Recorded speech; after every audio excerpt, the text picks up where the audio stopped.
He had built Meridian Security Solutions from nothing into a thriving private security consultancy. His steel-gray eyes reflected the same intensity that had carried him through 12 years of military service before he traded his uniform for three-piece suits. The framed photo on his mahogany desk showed his wife Candace and their 8-year-old daughter Grace at last summer's vacation in Cabo. Candace's auburn hair caught the Mexican sun, her green eyes sparkling with what Warren had believed was genuine happiness. Grace, their miracle child born after years of fertility struggles, beamed between them with gap-toothed innocence. Warren's phone buzzed. "Mr. Castaneda, your 3 o'clock is here," announced his assistant. "Send him in, Janet." Julian Wilcox entered with the confidence of a man who had never been told no. Tall, broad-shouldered, with perfectly styled blonde hair and a smile that women found irresistible, Julian had been Warren's client for 8 months. His shipping company, Pacific Crown Maritime, needed discreet security consulting for their high-value cargo routes. "Warren, my friend." Julian's handshake was firm, his cologne expensive. "I trust business is booming." "Can't complain." Warren gestured to the leather chairs. "The monthly security audit reports are ready. Your drivers have been following protocols perfectly." Julian accepted the folder, but didn't open it. "Actually, I wanted to discuss expanding our contract. Perhaps over dinner? I could bring Melissa. You and Candace could join us." Warren noted the slight hesitation before Julian mentioned his supposed girlfriend. In his line of work, Warren had developed an acute sense for detecting lies. Something felt off, but he filed it away. "Candace has been busy with her real estate work lately, but I'll run it by her. She's quite the saleswoman, for what I hear. Top performer at Highland Realty 3 years running." Julian's smile seemed forced. "You're a lucky man, Warren." The meeting concluded with handshakes and promises to connect soon. As Julian left, Warren couldn't shake the feeling that something had shifted in their professional relationship. The way Julian had lingered on Candace's name, the studied casualness of his questions, it triggered the same instincts that had kept Warren alive in Afghanistan. That evening, Warren arrived home to their sprawling Bellevue house to find Candace in the kitchen, still wearing her burgundy power suit. She was on the phone, speaking in hushed tones. "No, not tonight. Warren will be home." She noticed him and quickly shifted her tone. "I'll call you back about the Henderson property tomorrow." Working late again, Warren loosened his tie. Candace's smile was bright, perhaps too bright. "You know how it is. The market's been crazy." She kissed his cheek, but it felt perfunctory. "Grace is already in bed. I told her you'd read to her tomorrow night." Warren climbed the stairs to Grace's room. His daughter was already asleep, her dark hair spread across the pillow like spilled ink. She had Warren's determined chin and Candace's delicate features. He adjusted her blanket and whispered, "Daddy loves you, princess." Downstairs, Candace was already in their bedroom, claiming exhaustion. Warren sat in his home office, reviewing client files, but his mind kept drifting to Julian's odd behavior and Candace's evasive phone call. His military training had taught him to trust his gut, and right now, his gut was telling him something was very wrong. The foundation of his perfect life was about to crack. Chapter 2. Cracks in Paradise. 2 weeks later, Warren's suspicions crystallized into something darker. Candace's behavior had become increasingly erratic. Late nights that she blamed on difficult clients, hushed phone calls that ended abruptly when he entered the room, and a new distance in their intimacy that she attributed to stress. Warren had built his business on information gathering and threat assessment. It was time to apply those skills closer to home. He started small. Candace's laptop remained logged into her email when she rushed out for her emergency showing on Saturday morning. Warren found emails from Highland Realty, but also a concerning pattern of deleted messages. The trash folder had been emptied, but Warren knew how to recover deleted files, a skill learned during his intelligence work in the military. What he found made his blood run cold. Email fragments revealed plans for lunch meetings at the Four Seasons, intimate messages signed with initials JW, and most damning of all, a partially recovered message that read, "Warren suspects nothing. We can meet at the usual place tomorrow." Warren sat back in his leather chair, feeling like he'd been sucker punched. Julian Wilcox, his client, his supposed friend, the man who asked about expanding their business relationship while simultaneously destroying Warren's marriage. But Warren didn't react emotionally. Emotion was a luxury he couldn't afford. Not yet. Instead, he began a plan. The next phase of his investigation took him to the Four Seasons Hotel. A former Army buddy, Lewis Shields, now worked hotel security. One phone call, and Warren had access to security footage from the past 2 months. The videos were devastating. Candace and Julian, entering the hotel together multiple times, always during Warren's business hours. Their body language left no doubt about the nature of their relationship. In one particularly painful clip, Julian's hand was on the small of Candace's back as they walked toward the elevators. The same possessive gesture Warren used to guide his wife through crowds. Warren's hands clenched as he watched his marriage being dissected frame by frame. But beneath the pain was something else, a cold, calculating fury that his enemies in Afghanistan would have recognized. That evening, Grace asked why Mommy wasn't eating dinner with him anymore. "Mommy's working very hard, sweetheart," Warren said, cutting her mac and cheese into smaller pieces. "She wants to make sure we have everything we need." "But I need Mommy here," Grace said with the simple logic of a child. Warren's resolve hardened. Whatever Candace had done to him was one thing, but she was destroying their daughter's sense of security. That was unforgivable. Later that night, Warren confronted his reflection in the bathroom mirror. The man staring back had the same steel gray eyes, but something fundamental had changed. The Warren who had trusted blindly, who had built his life on the assumption of loyalty and love, was gone. In his place stood someone harder, someone who understood that the world was full of enemies. Some of them slept in your bed. Warren had always been methodical, but now he would be ruthless. He began planning not just to catch them, but to destroy them both so completely that they would spend the rest of their lives regretting the day they decided to betray him. Candace came home at midnight, claiming her client dinner ran late. She kissed Warren's forehead as he pretended to sleep, and he caught the faint scent of Julian's cologne on her clothes. Tomorrow, Warren would begin collecting evidence for what would become the most important mission of his life. Chapter 3: The Art of War. Warren's investigation entered its final phase with military precision. He installed tracking software on Candace's phone, the same surveillance tools he provided to corporate clients, and positioned microcameras in strategic locations around their home. Everything was legal under Washington state law, as he was recording activity in his own residence. The evidence mounted like artillery shells in a depot. Candace and Julian's affair had been going on for 6 months, coinciding exactly with when Julian had first hired Warren's company. The audacity of it was breathtaking. Julian had used Warren's own business as a cover to seduce his wife. But Warren discovered something else that made his blood boil. Candace wasn't just betraying him sexually. She was feeding Julian inside information about Warren's other clients. Security protocols, guard schedules, vulnerable points in corporate defenses. She had photographed documents from Warren's home office and forwarded them to Julian's private email. Warren realized he wasn't just dealing with adultery. He was looking at corporate espionage. Julian wasn't expanding their business relationship. He was planning to steal Warren's clients and destroy his company from within. The audio recordings were perhaps the most damaging.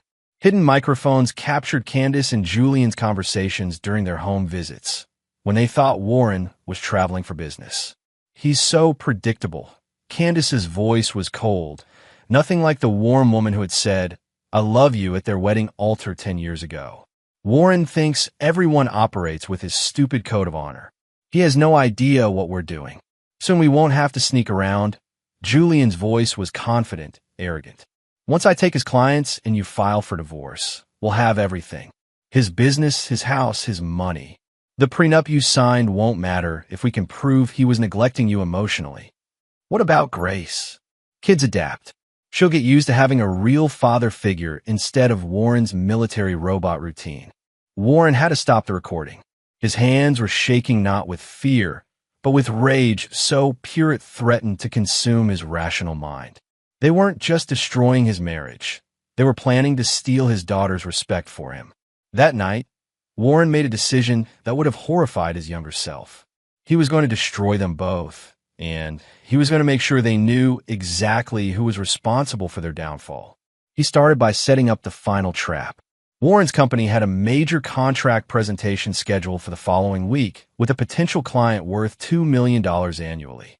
He leaked false information to Candace about the meeting's details, then waited to see if Julian would attempt to intercept the client. Meanwhile, Warren reached out to his network of former military contacts. His old squad leader, Cecil Harrison, now ran a private investigation firm in Los Angeles. Cecil owed Warren his life from their deployment in Kandahar, and Warren was ready to collect on that debt. "I need everything on Julian Wilcox," Warren told Cecil during their encrypted phone call. "Financial records, business dealings, personal history.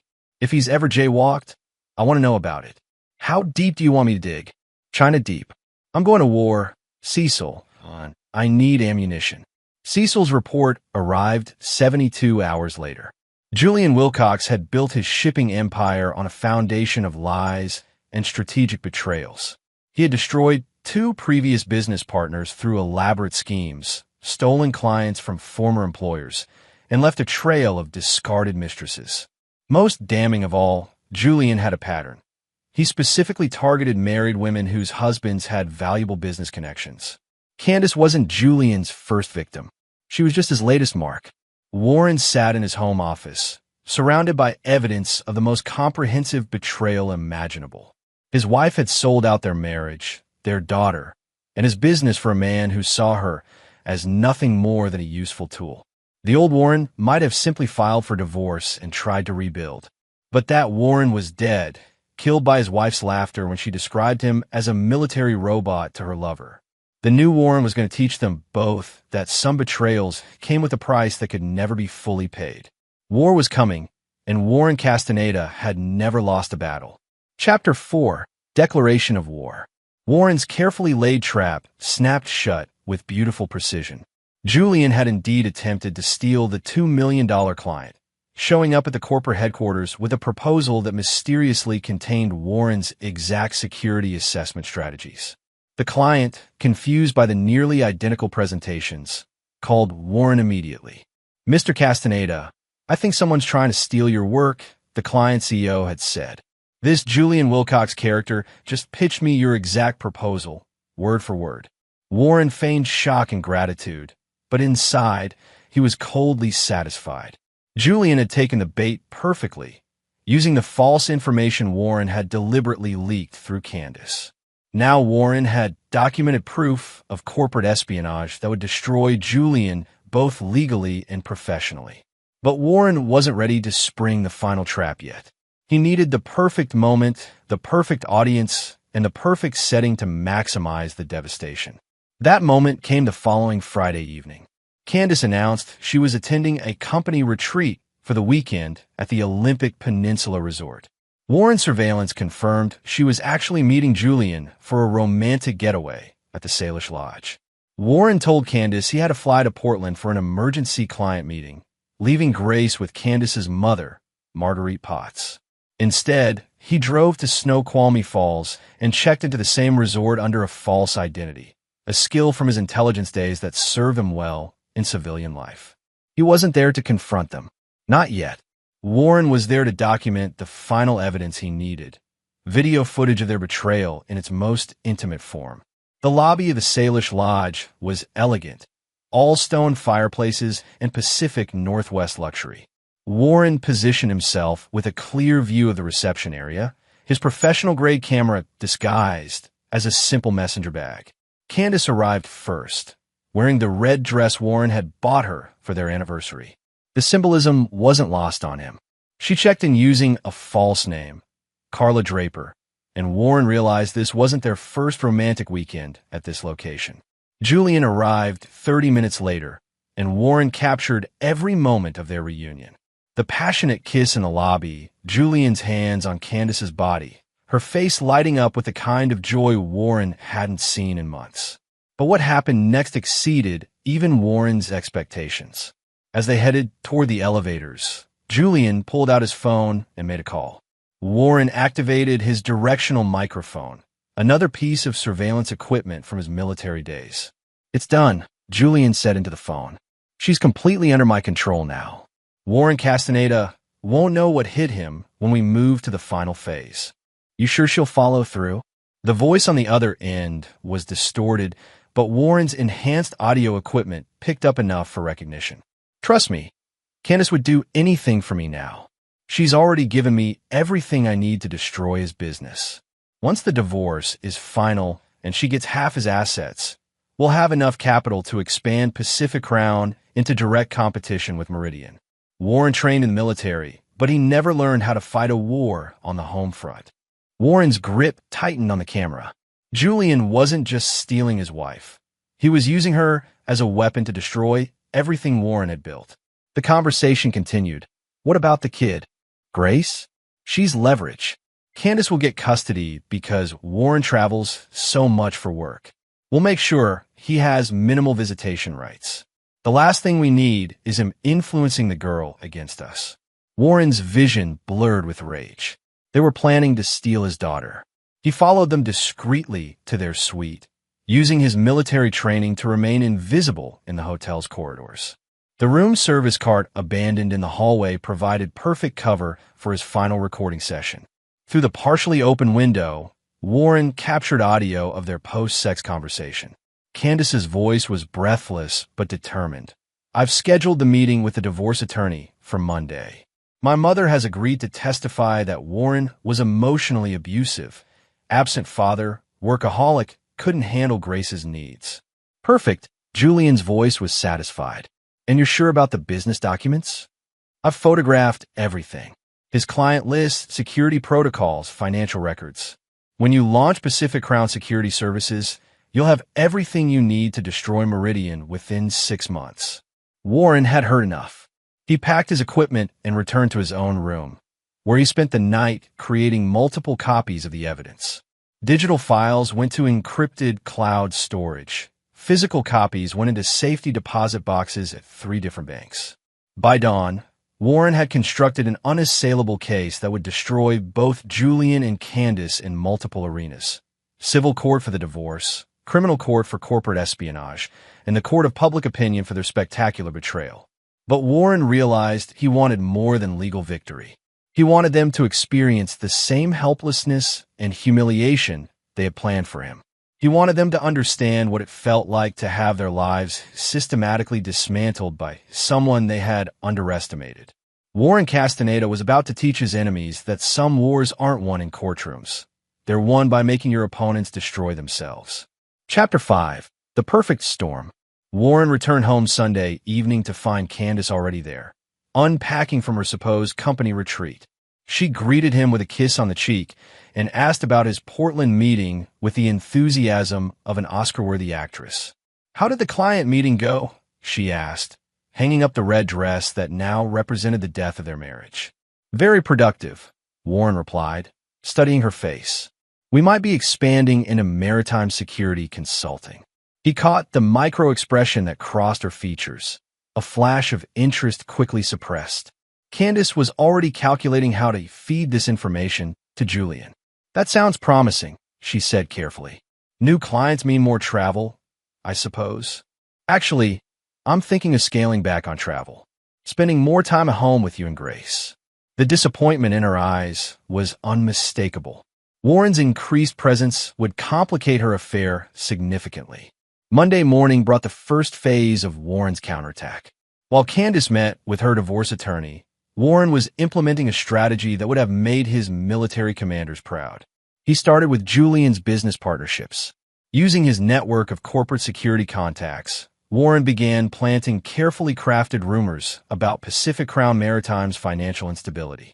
Nothing actionable or libelous, just the kind of whispered concerns that made businesses nervous about long-term contracts. Simultaneously, Warren contacted every client on the list that Candace had photographed. He didn't accuse anyone of information theft. Instead, he simply recommended updated security protocols due to potential data breaches in the industry. The clients appreciated his proactive approach and signed extended contracts with enhanced confidentiality clauses, making it nearly impossible for Julian to steal them. But Warren's most devastating move involved Julian's family connections. Cecil Harrison's investigation had revealed that Julian's shipping company was partially financed by his wealthy father, Roderick Wilcox, a prominent Seattle businessman who valued family reputation above profit. Warren arranged a meeting with Roderick under the guise of discussing expanded security services for the Wilcox family's various business interests. The senior Wilcox was a man in his 70s with steel-gray hair and the bearing of someone accustomed to respect. "Mr. Castaneda, Julian speaks very highly of your company," Roderick said as they sat in his downtown Seattle office. "He suggested we might benefit from your security consulting." "Julian is a valued client," Warren replied carefully. "Though I should mention, we're currently investigating some irregularities in our client data security. Nothing that affects Julian directly, but corporate espionage is a growing concern in our industry." Warren placed a file on Roderick's desk. "As a precaution, I'm providing all our clients with examples of the kind of information theft we're seeing, just so you can protect your own business interests." The file contained carefully edited transcripts of conversations between Julian and Candace, with Candace's identity obscured, but Julian's corporate espionage plans clearly documented. Warren presented it as an example of typical corporate data theft patterns his company was combating. Roderick's face darkened as he read Julian's recorded words about destroying Warren's business and stealing his clients. "This Julian person in your example, he's using personal relationships to gain access to business intelligence. Unfortunately, it's more common than people realize. The target in this case was a married businessman whose wife was seduced specifically to gain access to confidential client information." Despicable. Roderick's voice was ice cold. "A man who would use such tactics has no honor, no integrity. He's not worthy of business trust." Warren nodded gravely. "Exactly why we're working so hard to expose these schemes before they can do permanent damage." That afternoon, Julian received a phone call from his father demanding an immediate meeting. Warren's surveillance network, strategically placed contacts throughout the business community, confirmed that the meeting involved Julian's partial disinheritance and the immediate review of all Pacific Crown Maritime's financing arrangements. Meanwhile, Candace was experiencing her own complications. Warren had begun implementing subtle psychological pressure at home.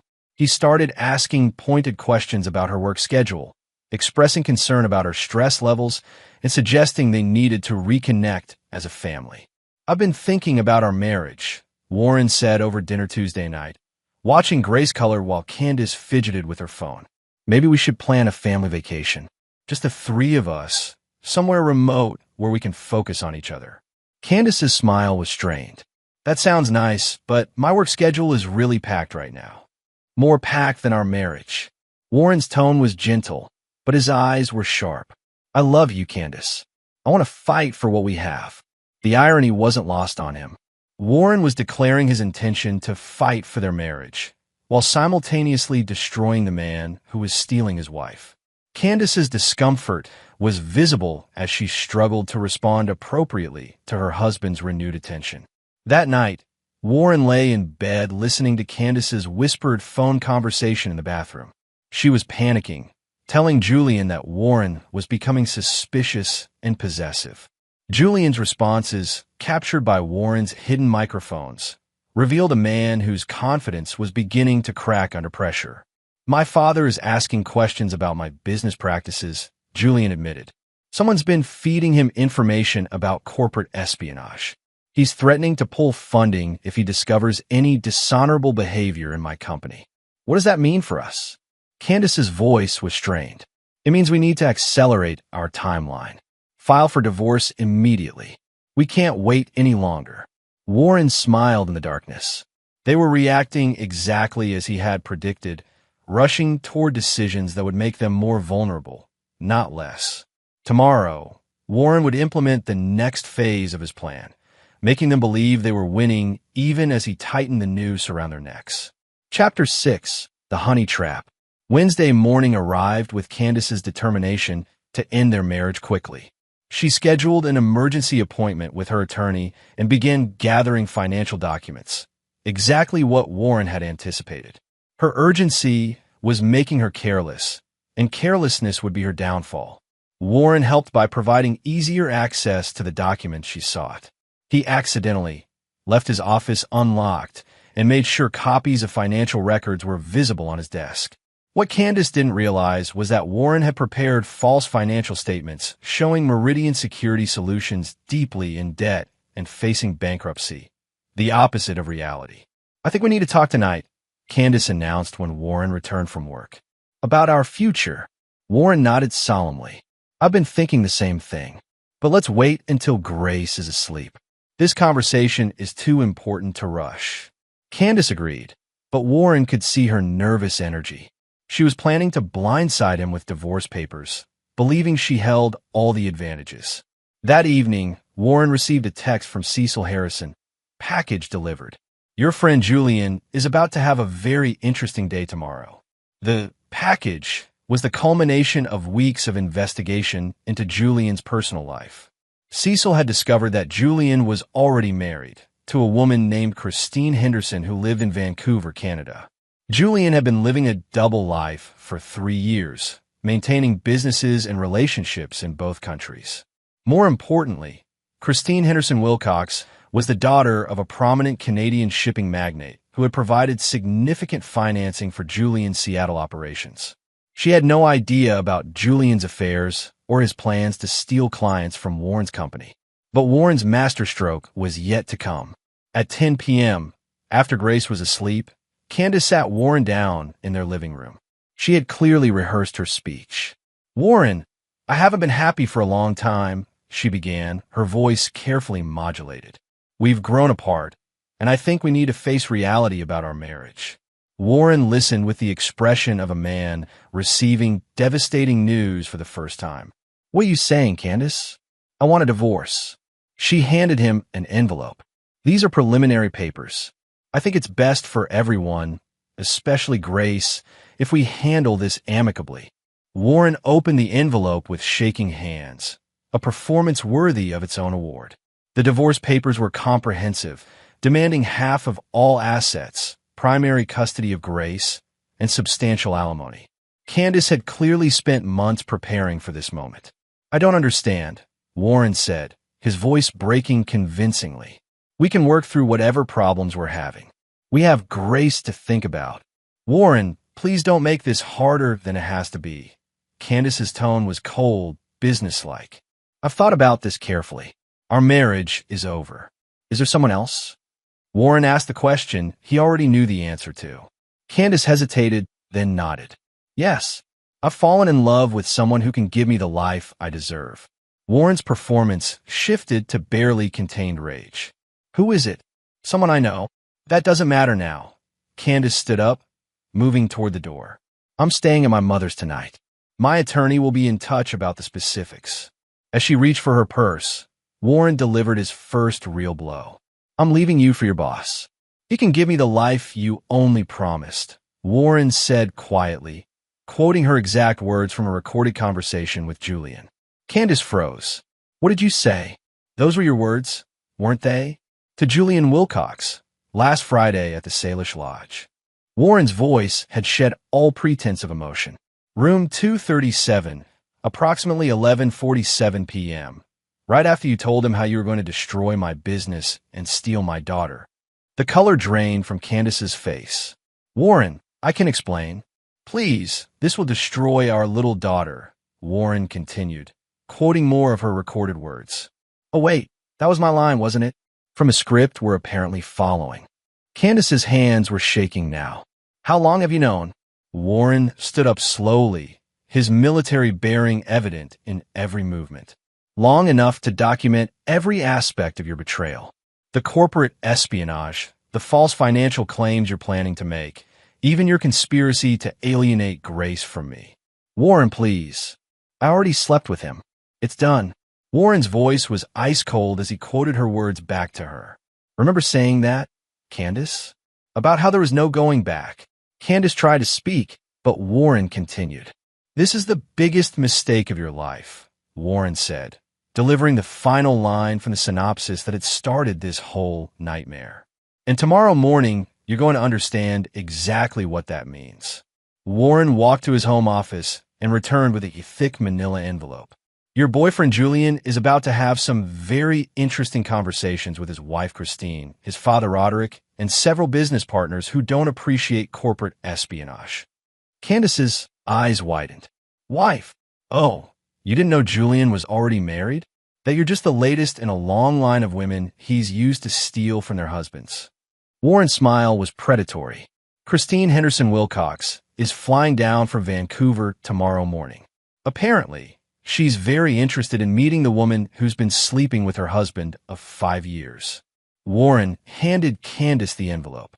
Inside, you'll find copies of everything. Every recorded conversation, every photograph, every document you stole from my office.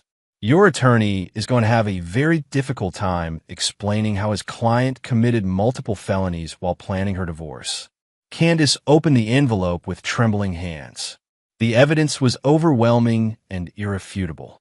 What I handed her wasn't a tissue, Warren said quietly, watching her face crumble as she realized the scope of his knowledge.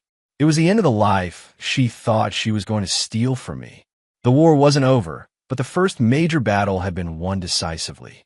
Warren Castaneda had just taught his enemies that betrayal was a game with consequences they couldn't imagine. Chapter 7. The Reckoning Begins. Thursday morning brought chaos to both Julian's and Candace's carefully constructed worlds. Warren watched the destruction unfold from his office, monitoring phone calls, tracking movements, and orchestrating the systematic collapse of his enemies' lives.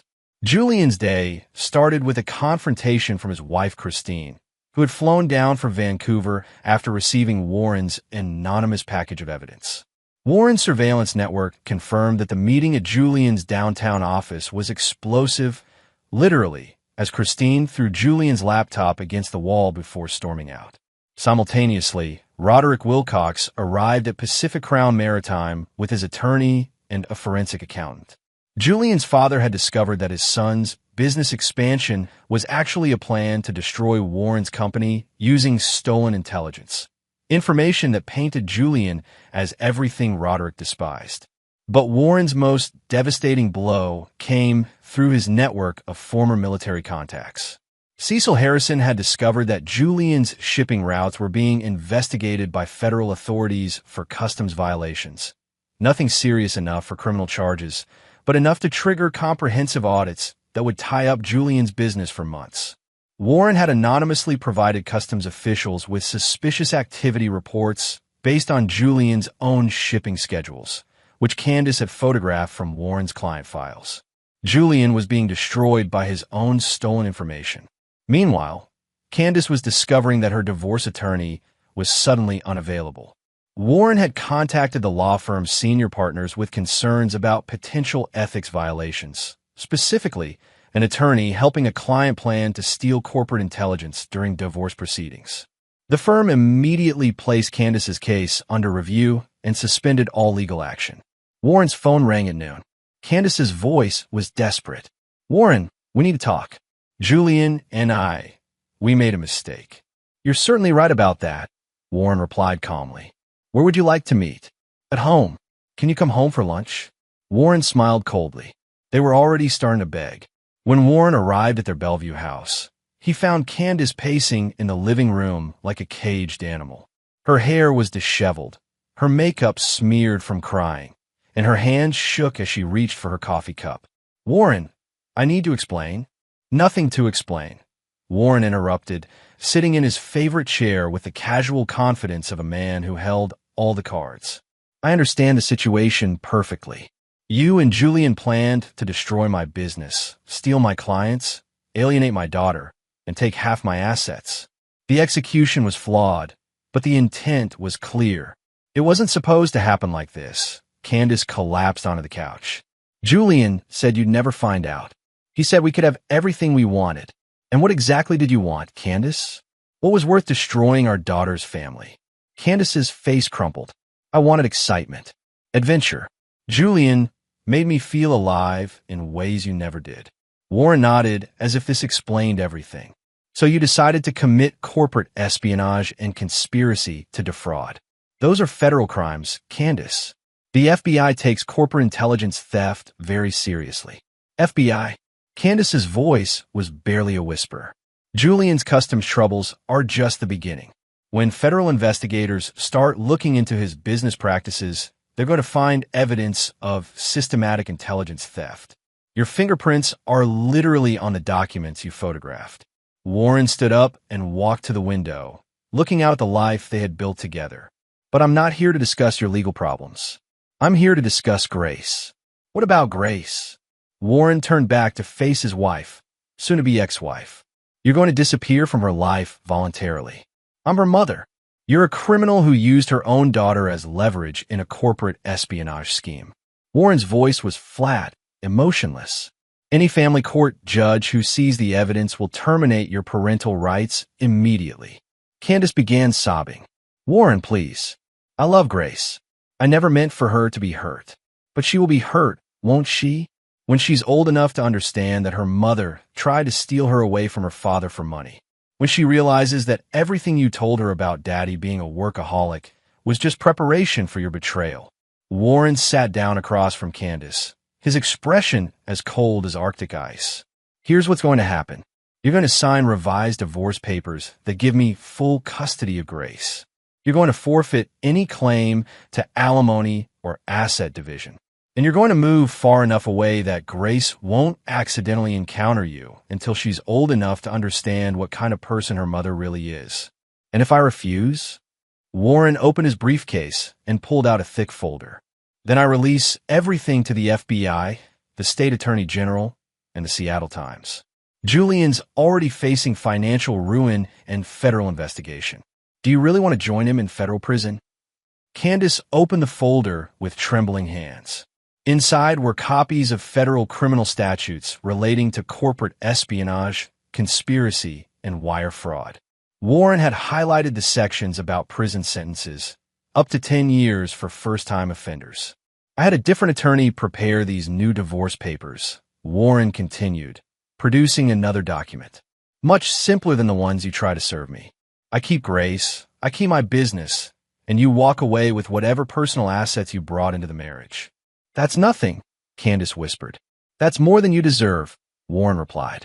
It's far more than you'll have if this goes to criminal court. Warren's phone buzzed with a text message. He glanced at it and smiled. The first genuine smile Candace had seen in weeks. Julian's father just fired him from Pacific Crown Maritime and initiated legal proceedings to recover family investments. Christine has filed for divorce in Canada and frozen all their joint assets. Federal customs agents are executing search warrants at Julian's offices as we speak. Warren stood up and adjusted his tie. Julian Wilcox went from millionaire shipping executive to unemployed federal suspect in about 6 hours. That's what happens when you underestimate your enemies. Candace was crying harder now, the magnitude of their miscalculation finally hitting her. What do you want me to do? Sign the papers. Pack your things. Be gone before Grace gets home from school. Warren's voice was final, unyielding. And Candace? If you ever try to contact my daughter without my permission, you'll discover that corporate espionage was the least serious crime I can prove you committed. Warren left his soon-to-be ex-wife sobbing in the living room and returned to his office. The destruction of his enemies was proceeding exactly as planned, but Warren wasn't finished yet. He had promised them complete ruin, and Warren Castaneda always kept his promises. Chapter 8. Scorched Earth. By Friday afternoon, Warren's revenge had achieved results beyond his most optimistic projections. Julian Wilcox's world had collapsed so completely that Warren almost felt sorry for him. Almost. The federal customs investigation had uncovered irregularities in Julian's shipping manifest dating back 2 years.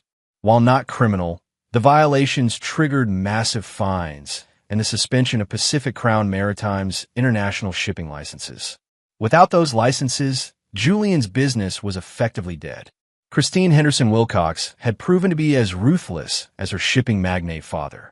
Canadian courts had frozen Julian's assets pending divorce proceedings, and her family's lawyers were pursuing criminal fraud charges for Julian's misrepresentation of his marital status in business contracts.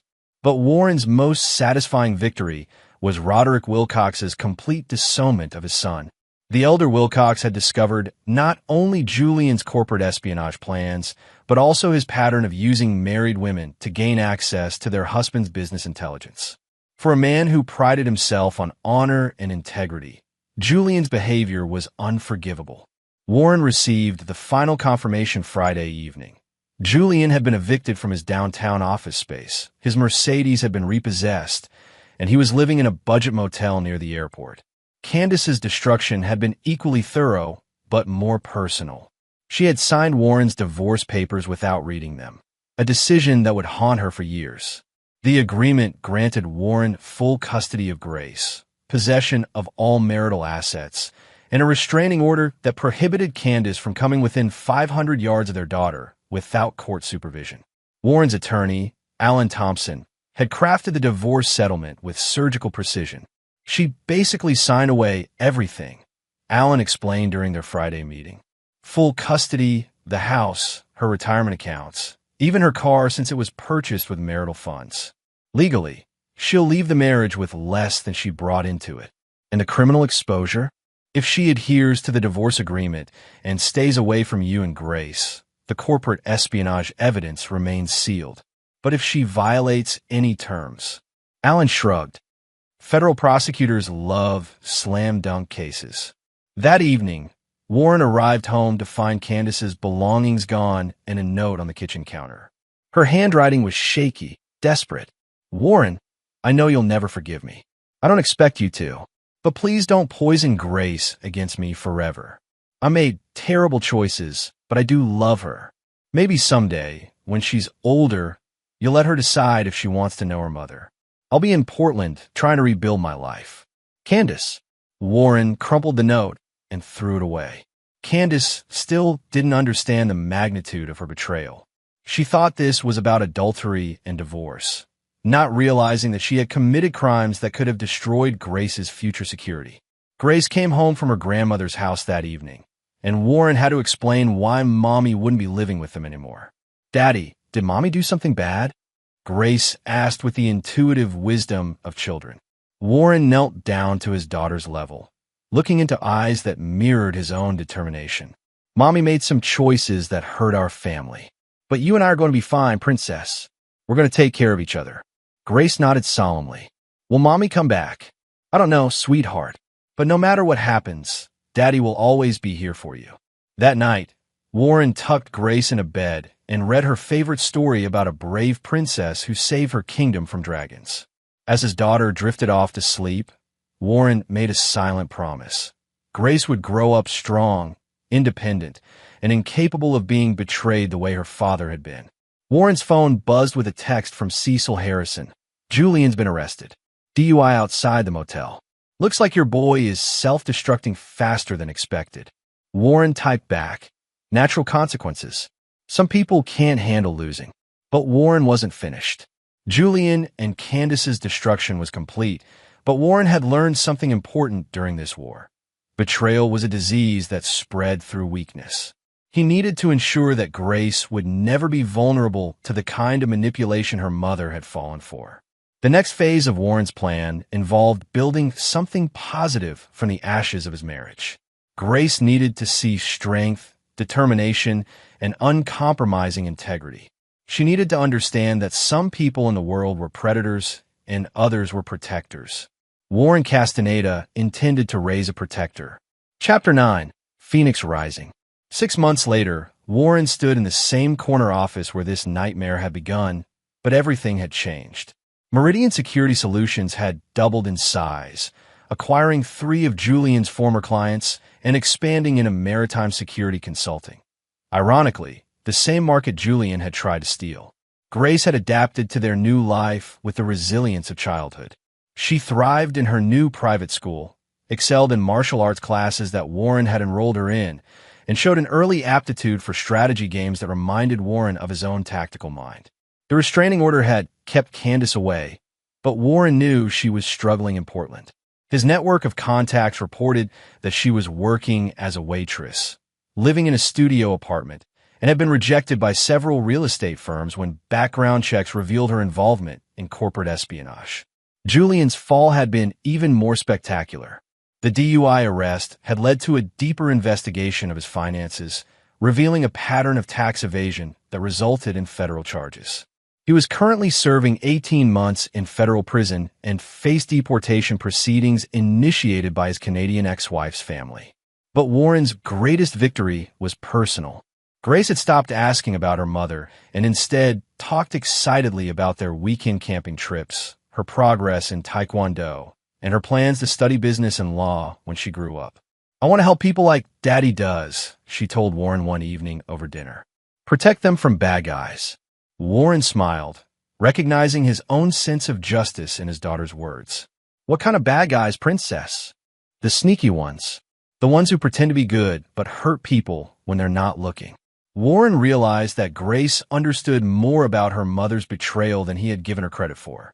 Children were remarkable in their ability to sense deception, even when they couldn't articulate it. Warren's phone rang, interrupting his thoughts. The caller ID showed a number he recognized. Candace's cell phone.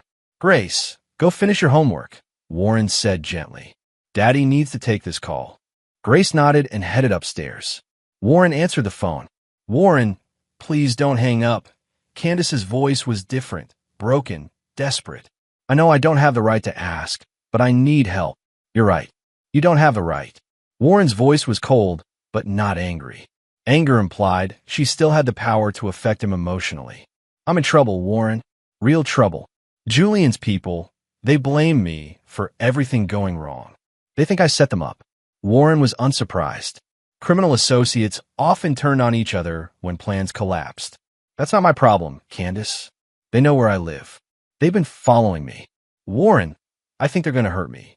For a moment, Warren felt the old protective instinct that had once made him love this woman. Then he remembered Grace's question about sneaky bad guys who pretend to be good but hurt people when they're not looking. "You should call the police," Warren said finally. "The police won't believe me. I have a record now because of the corporate espionage charges. Warren, please. I know I destroyed everything, but I don't want to die." Warren was quiet for a long moment. Candace was probably telling the truth about being in danger. Julian's business associates wouldn't appreciate their operations being exposed to federal investigation. "Where are you?" "Portland, at a diner on Southeast Hawthorne. I've been staying here because I'm afraid to go home." Warren made a decision that surprised even him. "There's a Greyhound station 3 blocks from where you are. Buy a ticket to Denver. When you get there, go to the address I'm about to text you. It's a women's shelter run by a friend of mine from the military. Tell them Warren Castaneda sent you." "Warren, that's all I'm going to do, Candace. You get one chance to disappear and start over somewhere safe. Don't waste it." Warren hung up and sent the address.